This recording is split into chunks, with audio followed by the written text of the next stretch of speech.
Hello, I'm having bad luck this day. That first reading that begins this 13th Sunday in Ordinary Time says from the Book of Wisdom that basically God is the one who does whatever is good, that if anything is done that is bad, it's from the devil, and so I think that the devil must be doing it. I'm getting, the machine is cutting off, the recording is cutting off, so I think it's the devil that's doing it. So then we go on to the reading from Mark, chapter 5, verses 21 to 43. And we have two narratives going on. It starts off with Jairus, the synagogue official, pleading with Jesus to come. And Jesus does so to lay his hands on his daughter, so to cure the daughter. On the way, the crowds are jostling Jesus. And however, there's this one lady who is in need of a cure, who thinks with faith in her heart that if she just but touches the clothes of Jesus, that she'll be cured. And she is, because she touches his clothes with a sense of faith, and energy, power comes out of Jesus that cures her.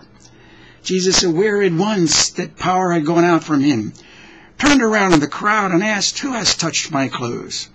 But his disciples said to Jesus, "You see how the crowd is pressing upon you, and yet you ask, 'Who touched me?'" Well, they're jostling him, and everybody's walking together, but not with that same sense of faith and expectation to be cured themselves. It's only her. And it's her faith that has released the energy from the Lord. "Daughter, your faith has saved you." And it was faith. And this week, the readings are really about how faith opens the door to what really counts, the grace of God coming into us. And going on to the synagogue's official's house, he tells the official, "Do not be afraid, just have faith." When we live with a sense of faith in the Lord, we do not worry, we do not fear. We live in the power of God, not in our own power. Of course, we're going to worry. We're going to live in fear if we live out of our own power, out of our own strength, because we don't have enough strength. We don't have enough power ourselves. But if we depend upon the power that is God's power, we can be confident that in the end all works well. And beside that, be a joyful people, because we live in his power. So he goes on, and then he says, "The child is not dead." And then the crowd, because they have a worldly attitude with no faith, they ridicule him. So there's a contrast of the woman who has faith and the people who have no faith. A worldly attitude, they ridicule him. Faithless people. The woman who has faith simply touches him, and that energy flows out into her, and she's cured. But Jesus puts them out. In a sense, puts them out of his life.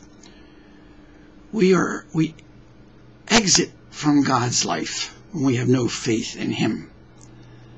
In order to be a part of God's life, to open up the gates of his grace, we need to have faith in him. "Little girl, I say to you, arise." And immediately she arose and walked around. At that, they were utterly astounded.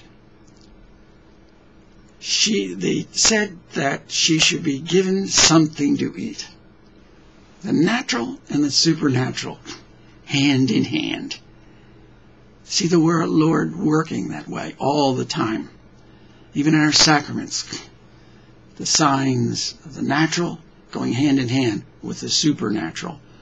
The water as a sign of the supernatural cleansing. Going on to the Paul's second letter to the Corinthians. Christ, though he was rich, for your sake became poor, so that by his poverty you might become rich. What a glorious line. He comes into this world, a tiny little baby. Comes into this world, suffers and dies on the cross, pours out himself, so that we might be rich and have his life in the resurrection. We are filled with his good things. That as a matter of equality, your abundance, the fact that we've been filled with so many good things, at the present time should supply the needs of others who are poor. But we have so many good things, spiritually and physically, so that their abundance may also supply your needs, that there may be equality, one supplying another. As it is written, whoever had much did not have more, and whoever had little did not have less.